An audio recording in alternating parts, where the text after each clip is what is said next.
a- al examen que hicimos, ¿no? Que hicieron para saber las calificaciones. Evidentemente les di el examen para que ustedes lo hicieran en cualquier momento, ¿sí?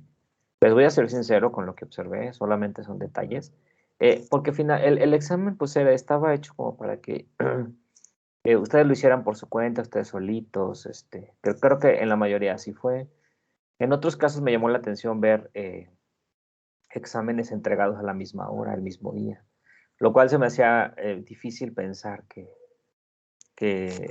fuera hecho al azar. O sea, quiero ser sincero con usted. Y más porque les di toda la libertad de tener acceso a todo, ¿no? A los videos, a la red, a los libros, o sea, algo que podían resolver ustedes solitos, pero sí fue para mí muy alarmante ver que la entrega de examen o el envío del cuestionario del examen es coincidente en fecha y hora para muchos casos. O sea, eso me hace pensar que pues no lo hicieron solo, sino en equipo casi, ¿no? Pero dicen que piensa mal y acertarás, no quiero irme por ese lado, simplemente lo quiero dejar de manifiesto, ¿no? Que es muy coincidente.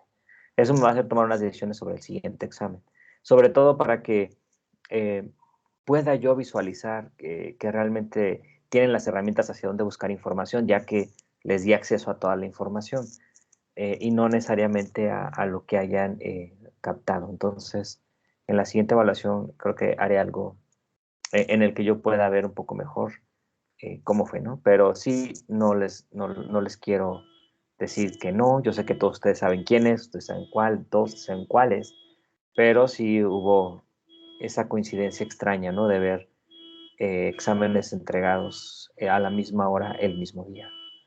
Pero bueno, en fin. Las calificaciones del examen ya las acabo de subir al team, nada más que la subí como la calificación de una tarea por puntos de un total de puntos, ¿no? Es decir, había un total de 52 puntos y ustedes, pues les puse la calificación ahí de cuántos puntos sacaron, ¿no? O sea, aquí, de cuántos puntos sacaron cada uno de ustedes. Ah, no, esta es la tarea que no he acabado de revisar. Es las tareas, ¿no? Del primer examen parcial. Y aquí ustedes ven cuántos puntos tienen, ¿no? Ya los pueden checar cuántos puntos tienen del total para que ustedes sepan cuántos sacaron, ¿no? De cualquier forma, aquí están las calificaciones ya sacadas justamente del cuestionario. Obviamente no son calificaciones malas, tampoco digo que eh, era para sacar un 10, ¿no? Sobre todo pensando que tenían acceso a todo y que a lo mejor hasta se consultaron, pues pudiera ser que, pero así están más o menos las calificaciones. Y lo que sí es mi obligación es revisar con ustedes las respuestas. Yo aquí tengo el examen, ¿sí? Estas son las respuestas o más bien, son las preguntas con las respuestas. Solamente revisaré las que están debajo del 90%. Casi todas sacaron bien, ¿no? O sea, casi todo el mundo sacó respuestas correctas. Las que estén abajo del 90%, solo les daré la respuesta correcta para, sobre todo aquellas personas que dudaron en la respuesta.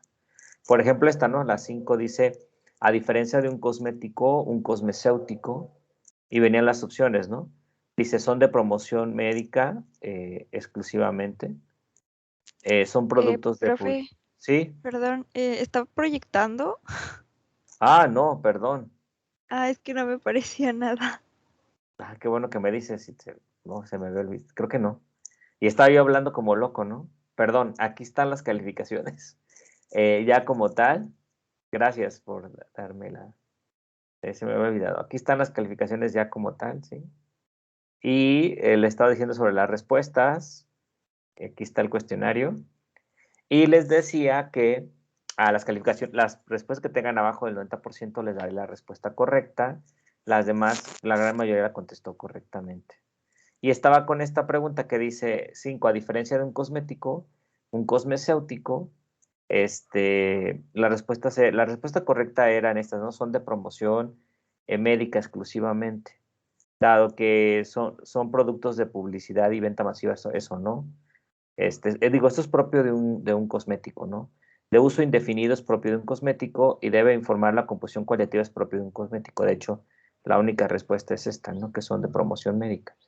Y que ya saben que tienen otro tipo de legislación, aunque no exista el término cosmecéutico. ¿Sale? Todas las demás preguntas están bien.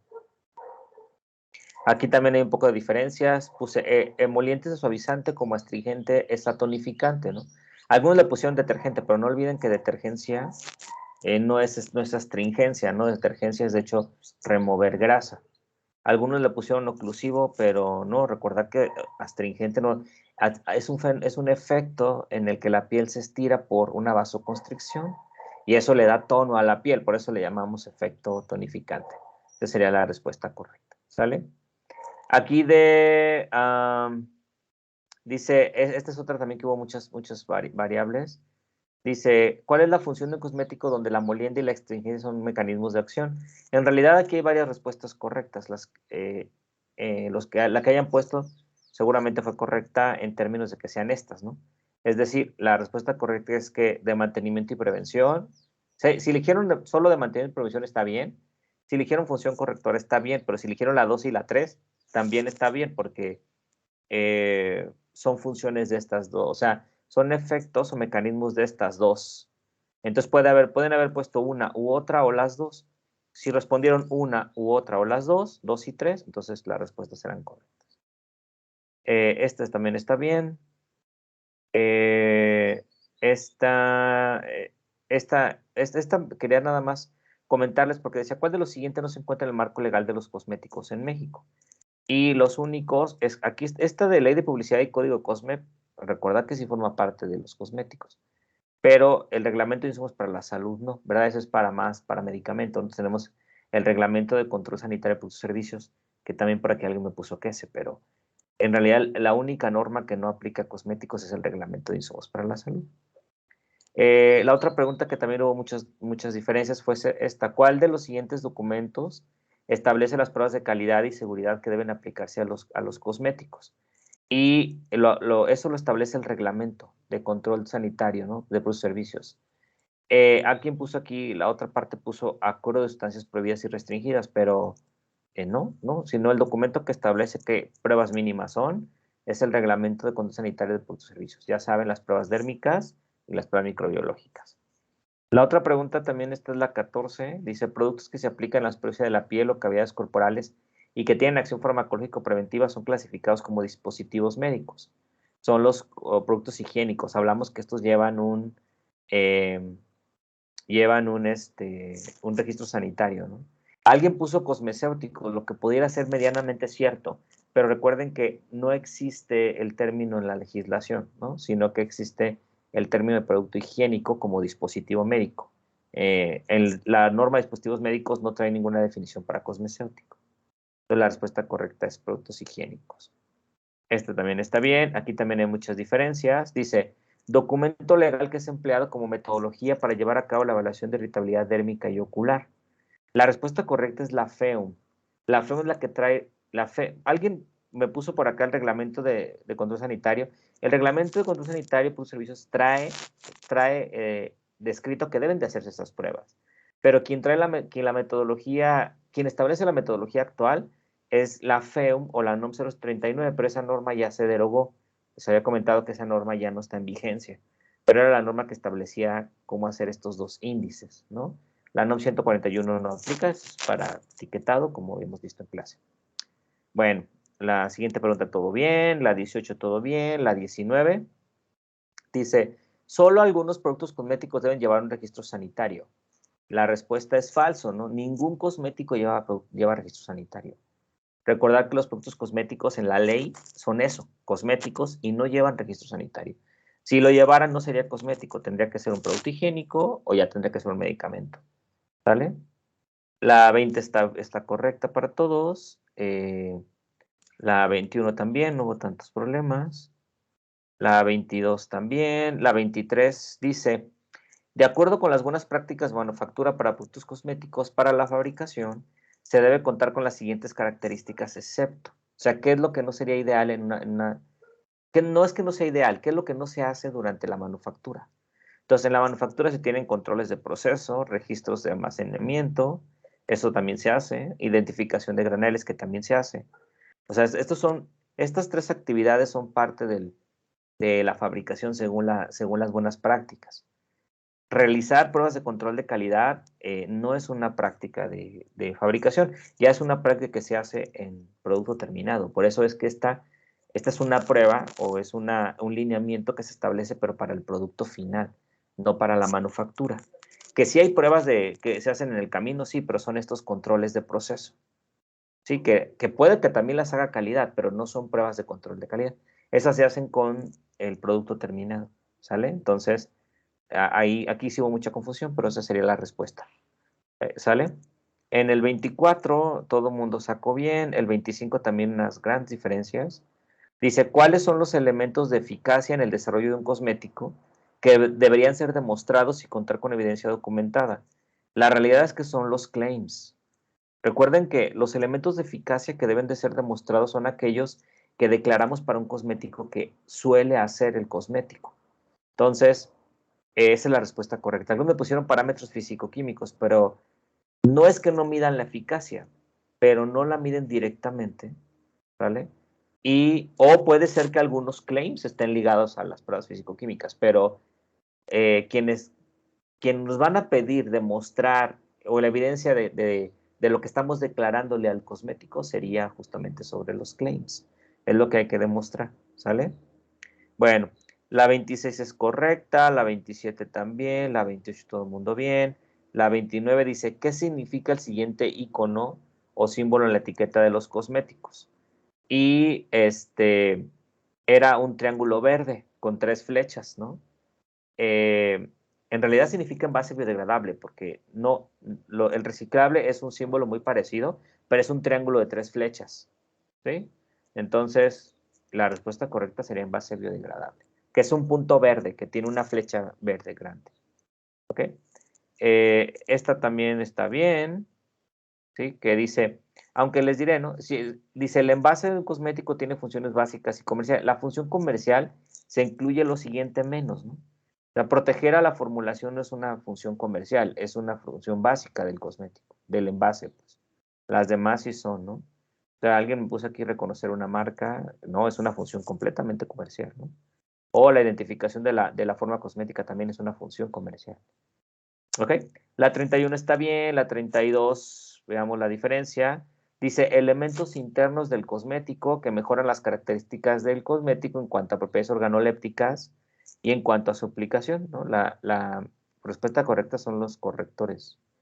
Los aditivos, pues no hacen esa parte, ¿no? Sino están más asociados a las propiedades de estabilidad, y a las propiedades de conservación, ¿no? Conservadores, perfume, etcétera. ¿Sale? Bueno, la 33 todo el mundo bien, la 34 todo el mundo bien, la 35 igual, la 36 dice método empleado en la evaluación sensorial de cosméticos para determinar preferencias.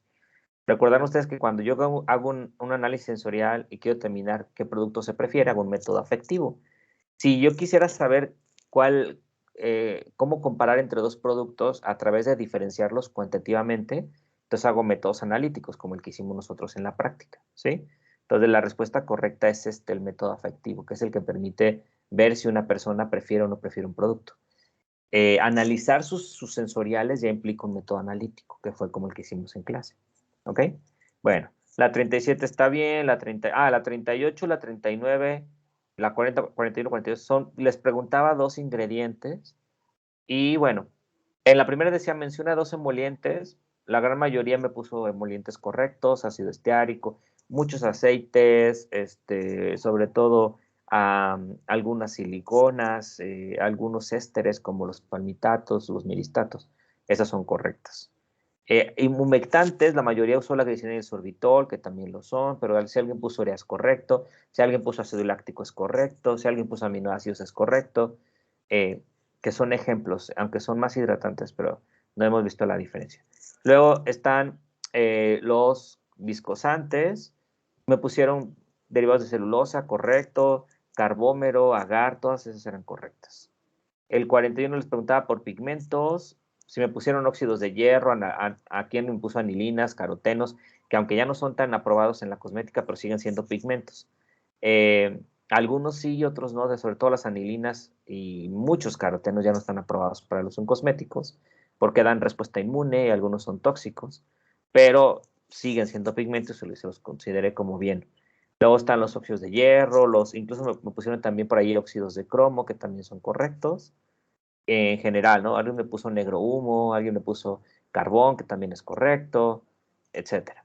En el 42, reguladores de pH, muchos me pusieron citratos, está bien, pero alguien me puso, yo les decía, menciona al menos dos, ¿no? Dos ejemplos.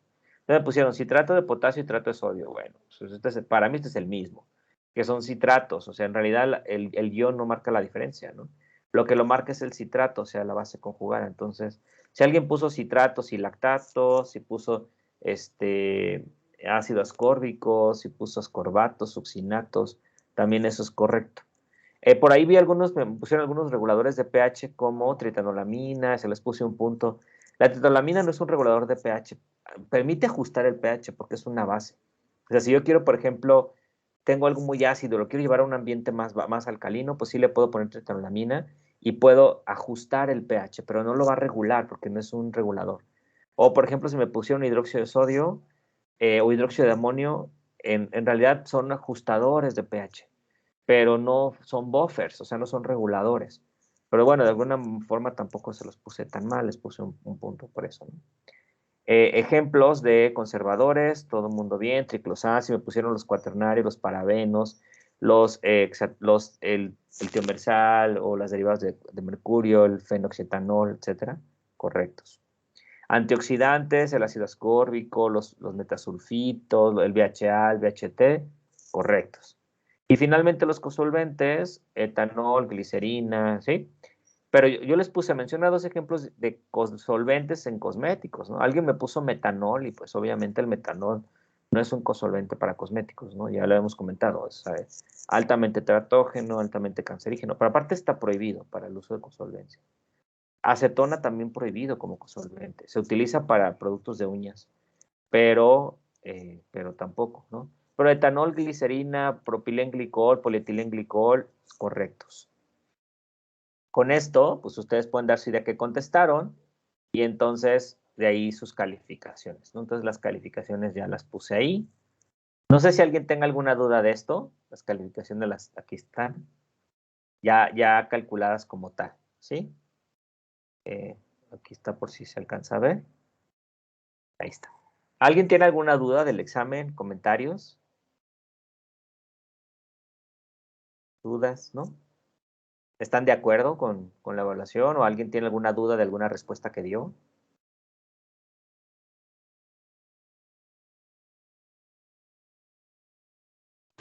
No, por mi parte está bien. Ok, Brandon, gracias. ¿Todos demás? ¿Todo el mundo de acuerdo?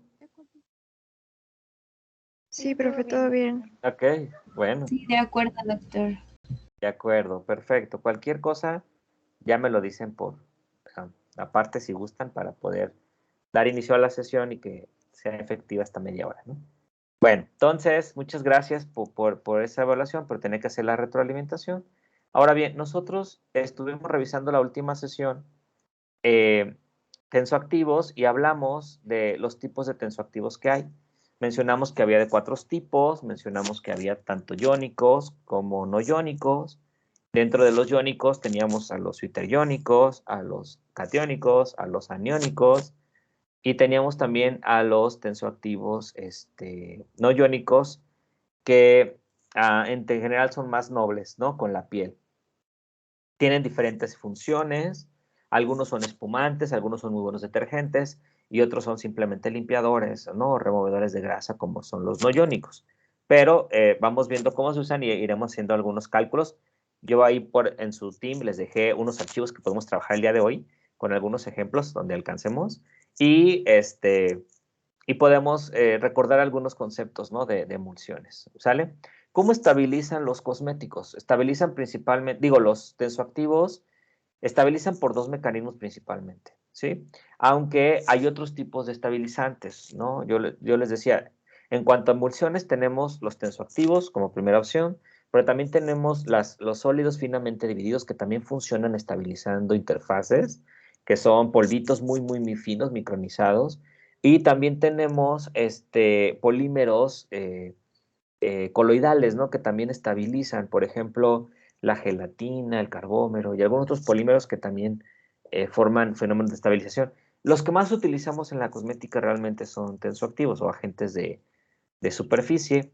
Estos se estabilizan por dos mecanismos, ¿no? Si son iónicos, los tensoactivos, generalmente estabilizan por efecto eléctrico, es decir, por repulsión de cargas, ¿no? O sea, yo tengo una gota de aceite que está embebida en agua, ¿no? Que es donde la tengo dispersada, y entonces se forman estas dos capas que ustedes recordarán que tiene mucho que ver con el potencial Z, con la doble capa difusa, la capa de Stern y todo aquello que ya revisamos de potencial Z en algún momento, y que generan justamente una carga en la interfase.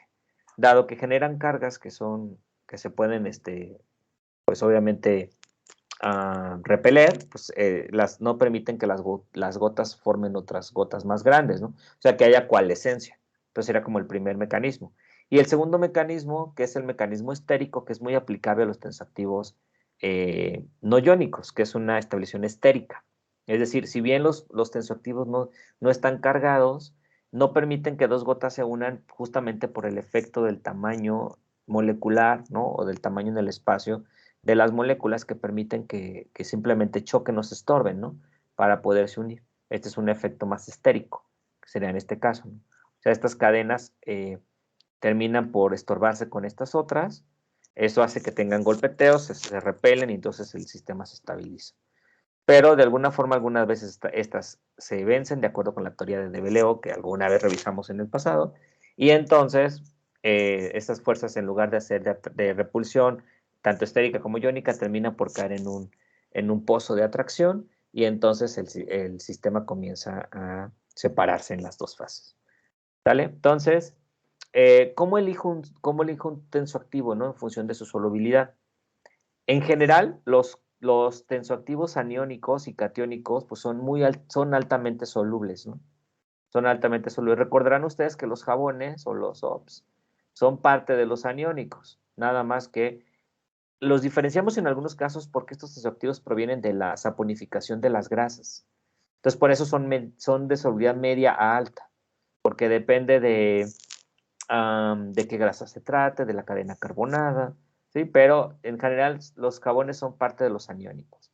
Tenemos los catiónicos y los anfotéricos que suelen ser altamente solubles en agua, ¿sí? Esto les da, por ejemplo, mala solubilidad oleosa, ¿sí? O mucha lipofobia, que sería no atracción hacia las grasas. Y los tensoactivos no iónicos, pues tienen solubilidades, pues, no conocidas, ¿no? Pero se pueden predecir a través de la escala HLB, que la escala HLB que ahorita vamos a ver, pues es una relación que guardan entre la parte que es polar y la parte que no es polar, ¿sí? Pero en general, si los tensoactivos si son de ese grupo, tienen ese tipo de solubilidad acuosa. Ahora bien, si la solubilidad es muy, muy alta del tensoactivo, si es muy, muy soluble en agua, entonces son adecuados para la limpieza y la detergencia. O sea, son buenos materiales para remover grasas y suciedad, ¿no? Entonces, habrá que ver qué tan solubles son, simplemente habrá que ver su solubilidad, ¿no? Y determinarla. Pero si son muy solubles en agua, seguro son muy buenos para limpieza y detergencia, incluso para formar espuma, dado que son capaces de incorporar aire en el seno del líquido y poder generar esta espuma, ¿no? Que es este sistema disperso de aire, gas en un líquido.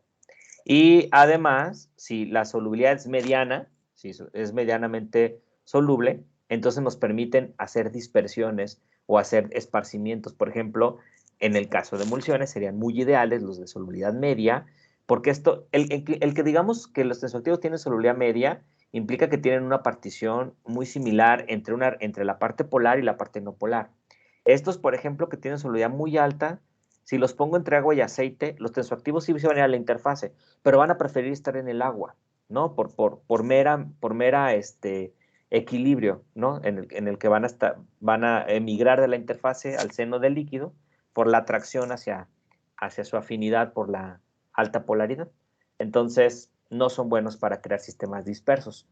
Los que tienen solubilidad media son los que normalmente se distribuyen entre la fase oleosa y la fase acuosa, lo cual nos permite permanecer todavía más en la interfase y estabilizar mucho mejor un sistema disperso. Entonces son más útiles para hacer emulsiones o para hacer suspensiones. Y los de mediana solubilidad suelen ser generalmente los no iónicos. Por eso es que los no iónicos en general son más empleados para hacer sistemas de emulsión y para hacer cremas y todos los sistemas que ya conocemos dispersos. Pero si tengo, por ejemplo, un cosmético en el que no es emulsión, pero quiero tener un cosmético de limpieza o higiénico, pues utilizaría un tensoactivo de alta solubilidad, aunque habrá que ver cómo usarlo y de qué tipo, porque ya veremos cuando veamos champús, por ejemplo, que los tensoactivos que son aniónicos, pues en realidad son más irritantes para la piel. Entonces hay que hacer una combinación entre ellos, ¿no? Pero finalmente, si quiero hacer una emulsión, no me voy con tensoactivos de alta solubilidad acuosa, sino con tensoactivos de solubilidad media. Y ahorita vamos a ver en HLB cuál sería esa solubilidad. Si la solubilidad es muy, muy baja, ¿sí? Del tensoactivo, entonces, solubilidad baja en agua, podemos invertir la emulsión. En lugar de tener una emulsión aceite en agua, podríamos voltearla a hacer una emulsión agua en aceite, porque como ya es más bajo, el tensoactivo tiende a tener más estabilidad en las fases oleosas, y entonces suele incorporar mucho mejor un agua dispersa que al revés. Entonces, son muy útiles para eso, los que son de baja solubilidad acuosa, para tener emulsiones que son de tipo agua en aceite. Entonces, esto hace que, por ejemplo, las cremas pastosas, no las lociones, las que son muy, muy líquidas, las cremas pastosas que son así como la Nivea, esa que hicimos, esa crema, por ejemplo, suele ser una emulsión agua en aceite, que tiene una mezcla de tensoactivos de baja solubilidad con tensoactivos de media solubilidad, pero para crear un HLB donde se favorezca este tipo de emulsiones. Y tenemos que podemos hacer mezclas de solubilidades, ¿no?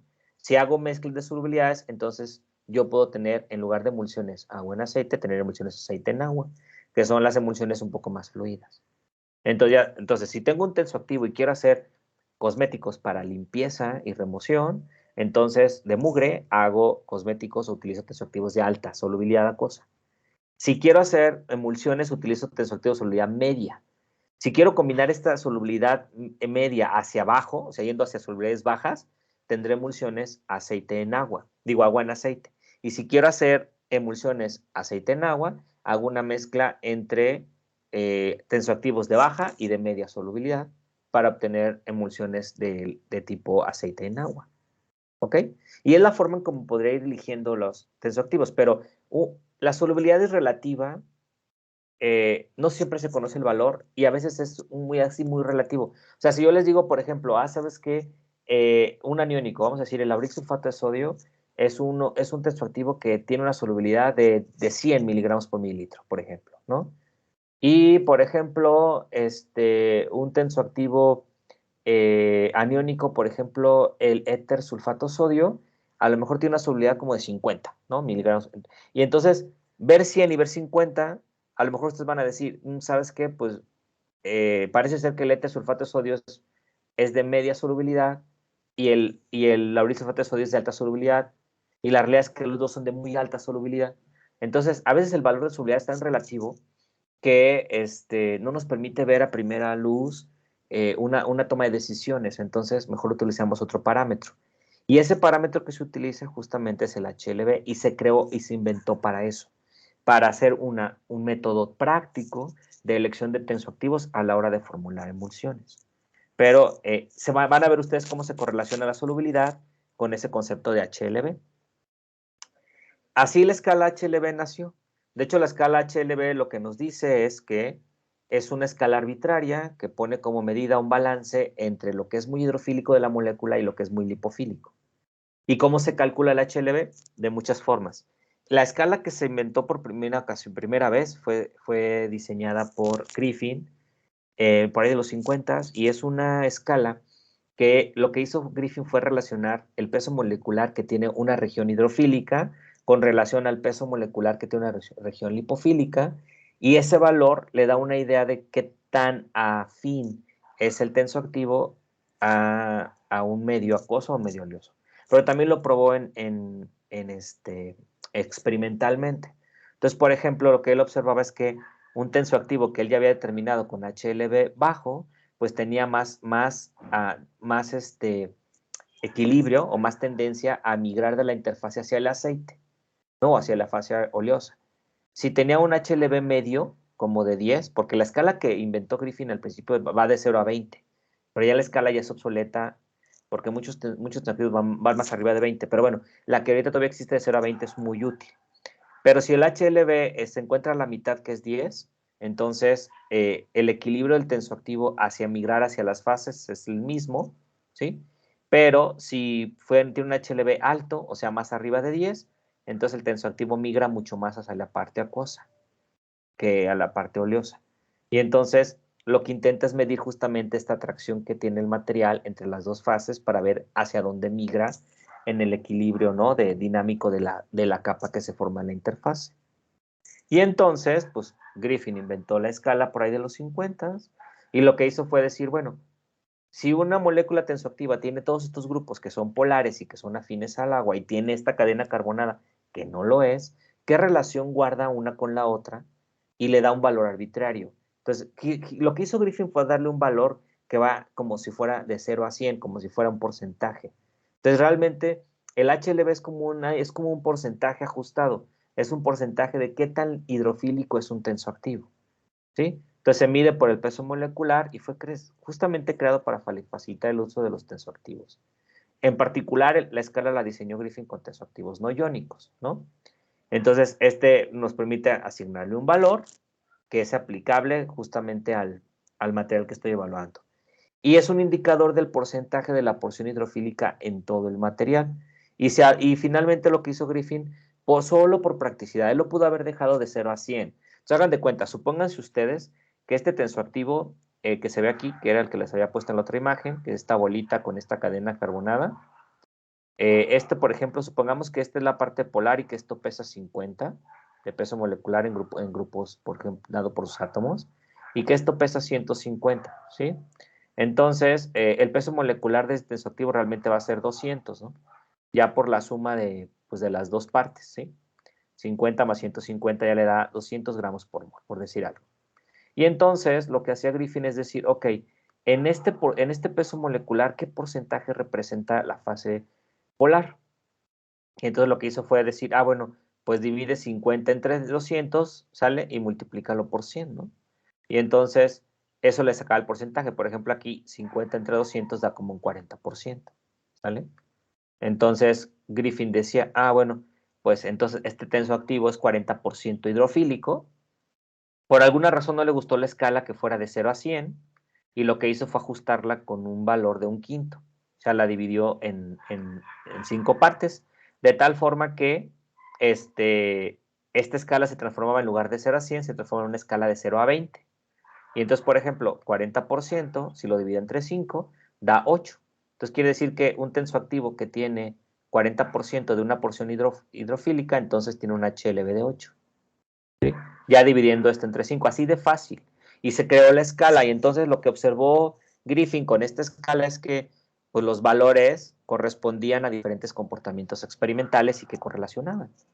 Entonces, y otro caso importante, que el HLB es aditivo, es decir, que un tensoactivo que tiene 8, si lo mezclo con un tensoactivo que tiene 10, entonces las proporciones de ellos aportan una cantidad de hidrofilia, lipofilia al sistema que se puede adicionar, ¿no? O puede ser aditiva, y ahorita vamos a hacer un ejemplo.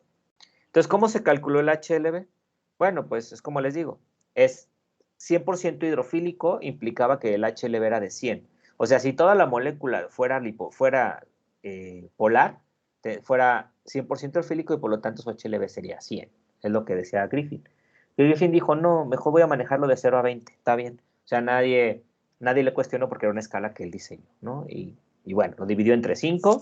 Y entonces él decía, pues un tensoactivo que es muy, muy hidrofílico, o 100% hidrofílico, entonces tiene un HLB de 20, ¿sale? Entonces, un ejemplo, que es el que vamos a resolver, y que ya lo hemos resuelto, por allá en la clase de formas líquidas, ¿no? Pero, pues un brick, por ejemplo, el brick 98, que es este que está aquí, el OLED 20, se usa usando el método teórico de la composición hecho por Griffin, ¿cuál sería su HLB? Entonces, lo que hacemos primero es calcular el peso molecular de la región hidrofílica, que es esta, que es la región que aquí tienen los átomos que favorecen las puentes de hidrógeno y que hacen una forma polar. Después calculamos el peso del surfactante, que sería la suma de la región hidrofílica más esta cadena carbonada. Después sacamos el porcentaje de lo que representa la porción hidrofílica y lo dividimos entre un quinto. Y eso nos daría el cálculo de HLB teórico, ¿sí? Hay que correlacionarlo con una parte experimental. Entonces, obviamente hay otros métodos. El método por índices químicos, que lo diseñaron después de Griffin, que es justamente obtener el HLB a partir del índice de acidez o del índice de saponificación. En química, no sé si vieron estos índices en química, pero el índice de saponificación es la cantidad de base que se requiere para neutralizar una grasa libre, ¿sí? De un material, ¿sí? Y el índice de acidez se utiliza para determinar la cantidad de base que se utiliza, no para neutralizar un ácido graso libre, sino para neutralizar cualquier ácido presente en la masa, pues, en el material. Y entonces, esta formulita se obtuvo, que dice HLB es igual a 20 por la escala de Griffin, y donde se multiplica por un factor que implica el porcentaje que sucede entre la región que saponifica, que es una región hidrofílica, entre la región de acidez, que es una región que se viene por la región lipofílica, y entonces da lo mismo en cuanto a la escala de Griffin. De tal forma, por ejemplo, que el Twin 20 pues tiene un índice de saponificación de 45, normalmente son miligramos de sodio por gramo de material, y hidróxido de sodio y una índice de acidez de 276, ¿no? Si se aplicó la formulita, el HLB que se obtiene es de 16.7, ¿sale? Y también está el método que alguien diseñó por grupos funcionales, donde dado que es muy parecido, da igual que el de Griffin, porque Griffin lo que hacía era pesos moleculares. Aquí lo que alguien hizo fue darle valores arbitrarios a diferentes grupos funcionales de las moléculas en función de la cantidad de grupos que presenta y con eso hacer el ajuste. De tal forma que la fórmula dice que HLB es igual a 7 más la sumatoria de los grupos hidrofílicos, los valores de los grupos hidrofílicos, que serían, por ejemplo, ¿no? Aquí está un sulfonato, aquí está un acetato, bueno, un carboxilato, pues. Luego aquí una amina, aquí está un éster, etcétera, ¿no? Y los grupos lipofílicos, que serían pues cadenas hidrocarbonadas, y grupos aromáticos, ¿no? Y entonces tienen estos valores y les podemos hacer el cálculo aplicando esta formulita. Y experimentalmente lo que se hace es así. Experimentalmente lo que se tiene es, hagan de cuenta, chicos, que se coloca una mezcla agua-aceite en diferentes proporciones. Supóngase usted que hacemos 10 vasitos, vamos a decirlo así, que tienen 100% aceite, y luego 90% aceite agua, luego 80% aceite agua, luego 70% aceite agua, y así hasta llegar al cero de aceite, que ahora sería el 100% de agua. ¿Sí me di a entender, jóvenes? ¿Sí? Sí, sí, Doc. Ok. Y entonces hagan de cuenta que lo que se hace con estas mezclitas de aceites es agregar un tensoactivo a una determinada concentración. Y ese tensoactivo generalmente se utiliza una concentración que rebasa el 5%. Se hace la emulsión en todos los casos y después se calcula cuál fue la cantidad que se utilizó de tensoactivo para estabilizar esa función. Se saca una media y ese también es su HLB, aunque corresponde con el método de Griffin. Entonces, el método de Griffin es muy predictivo y la realidad es que se puede hacer prácticamente con cualquier tensoactivo. Entonces, de ahí surge la escala de HLB, donde pues, la va de 0 a 20, ¿sí? Donde 20 es completamente hidrofílico, y lo que observaba Griffin es que a la mitad de la escala, ¿sí? Aquí es representativo, no es la mitad de la flecha, pero a la mitad de la escala, o sea, entre 9 y 10, prácticamente en 10, se encuentra un tensoactivo que es exactamente igual de soluble entre una fase oleosa y una fase acuosa. Entonces, por ejemplo, aquí se encontrarían los tensoactivos de solubilidad media. Entonces, nosotros decimos, por ejemplo, cuando yo tengo un tensoactivo que tiene un HLB de 8, de 9, de 10, de 11, de 12, ¿sí? 8, 9, 10, 11, 12, decimos, ah, tiene una solubilidad media en agua. O sea, es decir, sí es soluble en agua, pero también es soluble en aceites. ¿Ok? Hacia abajo, ¿sí? Partiendo de 8, vamos a poner de 8, vamos a suponer de 7 para abajo, entonces tenemos tensoactivos que tienden más a la lipofilia y que tienen solubilidad baja. Bueno, solubilidad acuosa baja, ¿no? Porque tienen solubilidad alta, pero en grasas, ¿no? Entonces, solubilidad acuosa baja. Y los tensoactivos de 12 o de 13 para arriba, ¿sí? Que ya la escala ya rebasó el 20, ya tenemos tensoactivos incluso de 40, tienen una alta solubilidad acuosa. Alta solubilidad acuosa. Ahora, con lo que les acabo de decir, muchachos, ¿sí? ¿Para qué dijimos que podía servirnos estos tensoactivos? Aquí, estos de solubilidad media. ¿Para qué dijimos que podrían ser útiles? Para emulsiones. Exacto, ¿no? Para crear emulsiones. ¿Y estos de solubilidad baja? Para detergentes. Limpieza. No, estos son los de acá. Igual, ¿no? Sí. Para emulsiones, pero Para oleosas. emulsiones. Exacto, hacia emulsiones oleosas, ¿sí? Y si es una emulsión oleosa, también le llamamos antiespumantes porque no generan espuma. Y entonces tienen esas funciones los tensoactivos. Si yo quiero, por ejemplo, hacer algo que evite la espuma, que eso se hace justamente en los shampoos, que se agregan tensoactivos de solubilidad de alta para que den buena limpieza, pero como dan mucha espuma estos, ¿sí? Como estos dan mucha espuma y tampoco tanta espuma es adecuada, entonces se mezclan justamente con tensoactivos de baja, ¿sale? Pero a cierta porque son antiespumantes. Entonces, viendo esto como veo que sí captamos, pues tenemos esta característica, ¿sí? Entonces, por ejemplo, aquí ustedes pueden ver los tensoactivos de bajo HLB, de 7 para abajo, que son estos, podrán ustedes ver que son tensoactivos que dan emulsiones a agua en aceite, como les había comentado, ¿sí? Son insolubles en agua, algunos son antiespumantes, justamente por esa característica. Ejemplos, el ácido leico, el monohidrato de glicerilo, el monohidrato sorbitan, que es el SPAN 60, el cetiaret, ¿no? Y luego, de aquí para aquí hasta aquí, ¿sí? Son aproximadamente los tensoactivos que decíamos de solubilidad media. Todavía algunos de 10 los podemos meter aquí, ¿sí? Solubilidad media, que son emulgentes o emulsificantes, que dan emulsiones aceite en agua, ¿no? Por ejemplo, el laurato de sorbitan, el esterato de poliglicerilo, y que también tienen algunas humectantes, pero ahorita esto no es relevante. Lo que es relevante es que generan estas emulsiones, ¿sale? De aquí para arriba, pues ya tenemos, sí es verdad que seguimos teniendo agentes que forman emulsiones aceite en agua, pero que son prácticamente emulsiones que se utilizan para limpiar, no tanto para crear una capa oclusiva.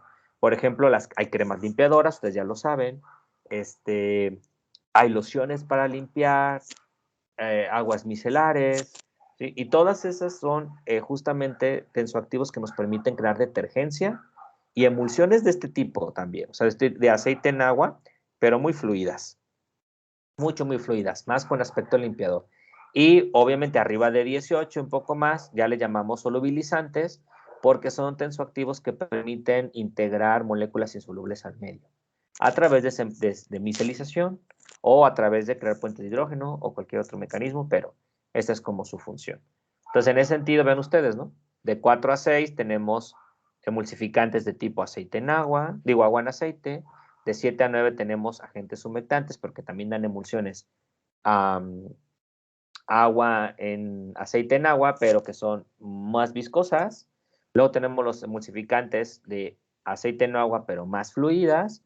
Los detergentes, que son de alto HLB, y solubilizantes, ¿sí? Que son las funciones que más o menos tienen. Si yo les dijera a ustedes, vamos a hacer una crema loción para que es una crema que tiene un aspecto muy humectante y que además la queremos como más lechosa, pero muy fluida, como si fuera agüita, entonces utilizaremos tensoactivos que van de 10 para arriba. Si queremos una emulsión más pastosa, pero que siga siendo una emulsión humectante, porque tiene un alto contenido de agua, entonces utilizamos tensoactivos entre 7 y 9. Si quiero hacer una emulsión de una crema para piel seca, por ejemplo, que queremos colocar una capa oleosa sobre la piel para quitar la sequedad de la piel o para darle homeostasis o para dar la turgencia o para dar nutrición a la piel, pues entonces utilizo tensoactivos entre 4 y 6 para crear emulsiones de ese tipo. Y así nos vamos yendo. Entonces, depende de hacia dónde vamos, vamos a elegir el tipo de tensoactivo y es lo que haremos cuando veamos cremas, ¿no? Es decir, hacia dónde vamos. Y si hacemos una práctica aquí conmigo, hacemos una práctica de cremas, me gusta hacer las dos prácticas, las que tienen tanto tensoactivos que tienen bajo HLB como los que tienen alto, para que ustedes vean las diferencias tecnológicas y las diferencias sensoriales, porque no es lo mismo. Aunque ya lo hicimos sensorial, ¿eh? Los chicos que hicieron la crema de Nivea tienen tensoactivos que van en HLBs de 4 a 6. Los que hicieron la crema, por ejemplo, Heinz o la crema de Lubriderm, que tienen tensoactivos que van más hacia el 7 a 9, que son emulsiones más fluidas. ¿Vale? Bien, ¿alguna pregunta? ¿Alguna duda? No, doctor. Sí, yo sí tengo una. Sí, adelante. ¿Hay alguna diferencia entre usar un tensioactivo de HLB 20 a uno de 40 que mencionó hace rato?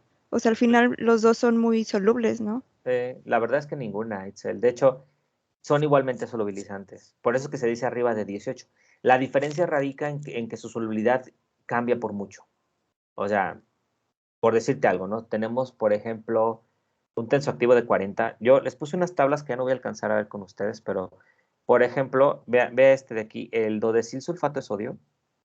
Sí, sí, sí, sí se ve, sí, ¿verdad? Sí, sí, Sí, sí. doctor. Sí, sí se Ah, ven. vean, por ejemplo, el dodecil tiene un HLB de 40. Y, por ejemplo, el de amonio, este tiene 31 de HLB. O este tretonolamina, que aparte es muy, muy buen espumante, tiene un 34 de HLB. O sea, si tú me preguntas qué tanto solubiliza en comparación, por ejemplo, con este, el Twin 40, o con el Twin 80, te diría que a lo mejor no hay mucha diferencia en efecto solubilizante, ¿sí? Pero también es cierto que, como este es más soluble, este de aquí es más soluble, pues utilizarías mucho menos que este.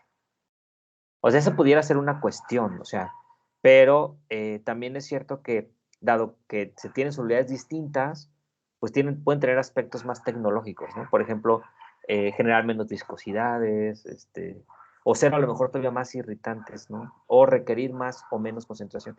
Ese sería como el impacto, Itzel. Pero realmente verlo así, como que digas, este es mejor que este para solubilizar, habría que hacer la prueba, porque tampoco te puedo decir que, por ejemplo, un Twin 80 es mejor que un Cipex, ¿no? Un Dodecil sulfato. Tampoco lo puedo decir así, porque depende hasta del soluto que vayamos a solubilizar. Pero ellos tendrán efecto solubilizante. Híjole, vamos a poner en juego otras cosas, ¿no? Costo, justamente lo que te digo, solubilidad, justamente el efecto irritante, la concentración máxima permitida, o sea, hay como varios elementos que te van a permitir decidir entre uno y otro, pero no podrás decir, o no me animaría a decirte que los de 40 son más solubilizantes que los de 15 porque pudiera no ser así.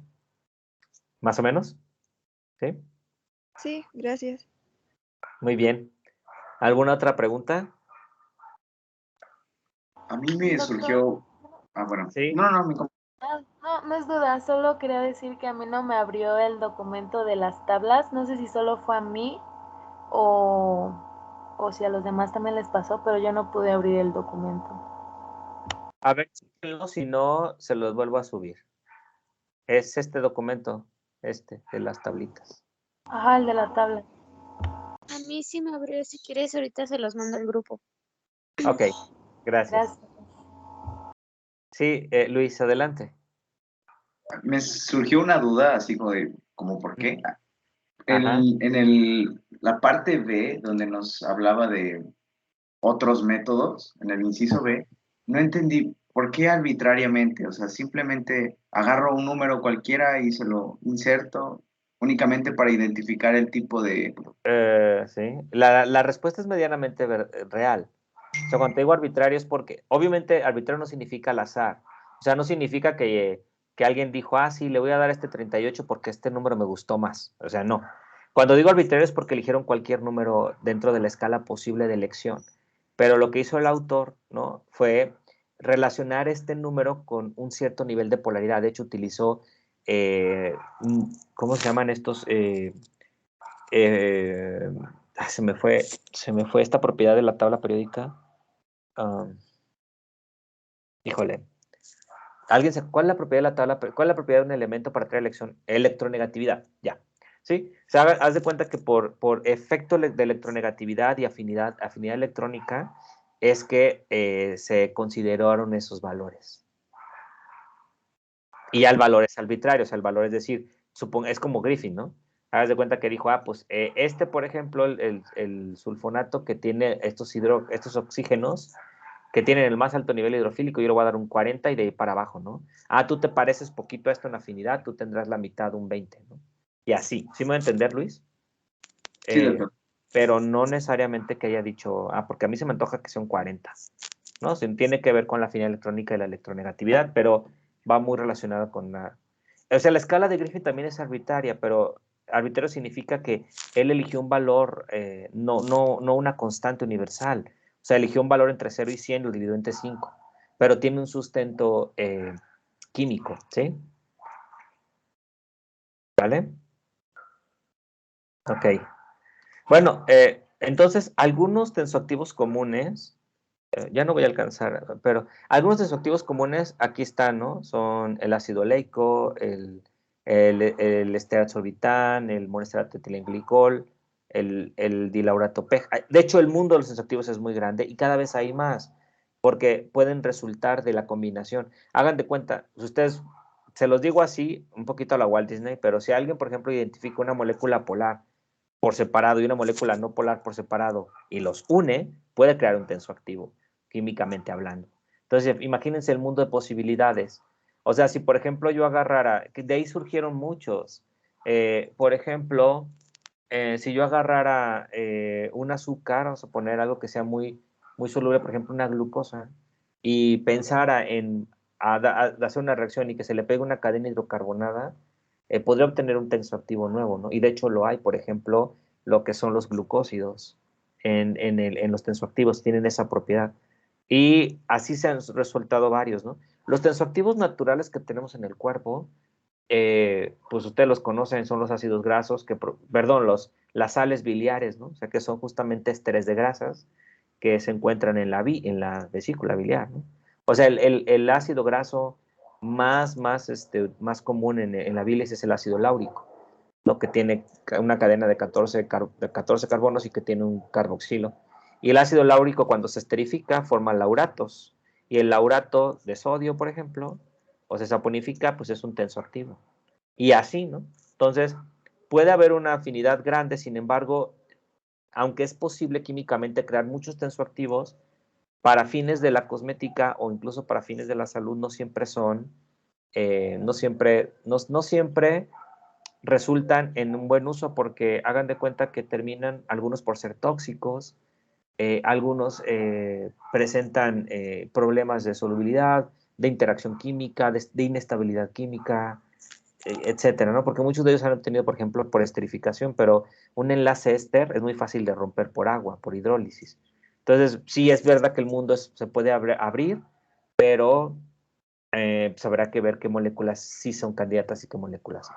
Los que hay en el mercado en realidad están a bases de grasas y que son grasas muy nobles, muy conocidas, tanto de origen natural como de origen mineral, que son esterificadas con algunos materiales también sintéticos que se conoce que ya son de alta polaridad, ¿no? Y entonces se combinan y se obtiene el tensoactivo. Y agarran nombres y agarran marcas comerciales y se venden y se calculan sus HLBs. ¿Sale? Entonces, la idea era que ahorita con el archivo que les di, déjenme. El archivo que les di era justamente que recordáramos, porque ya hicimos estos cálculos antes. Bueno, los que fueron mis alumnos, ¿no? Si no fueron mis alumnos, a lo mejor no lo hicieron, a lo mejor sí, pero recordarlos para que se vean cómo calculamos el HLB y cómo hacer el uso del HLB en el cálculo de una emulsión. Pero ya no me alcanzó el tiempo porque les digo que tengo que correr ahorita en media hora para estar a las 7 en otro lugar. Y, pero les prometo una cosa. Si ustedes me lo permiten, bueno, vamos a empezar con los ejercicios la próxima sesión, el jueves, pero si ustedes me lo permiten y lo ven bien, yo podría el próximo jueves, si les viene bien, porque también soy muy respetuoso de los tiempos, pero si les viene bien, yo les podría reponer esta media hora el jueves. O sea que el jueves en lugar de terminar a las 7, podemos terminar a las 7:30. Si les viene bien, si no, lo dejamos igual y vemos otro día. ¿Qué opinan? Por mí no hay ningún problema, doctor. Gracias, Yo David. tampoco tengo problema. Está muy bien, doctor.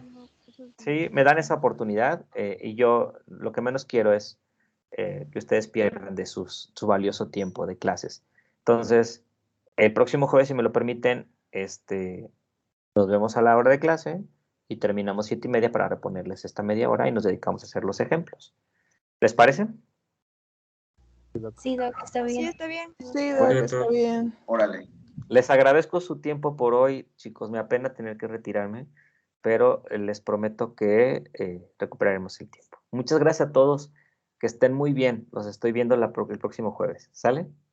Bueno, saludos a todos. Hasta luego, Hasta doctor. Buen luego. día. Gracias. Gracias. Fue- Gracias. Hasta luego. Gracias. Traigan su archivo la próxima clase, ya listo para trabajarlo. Gracias.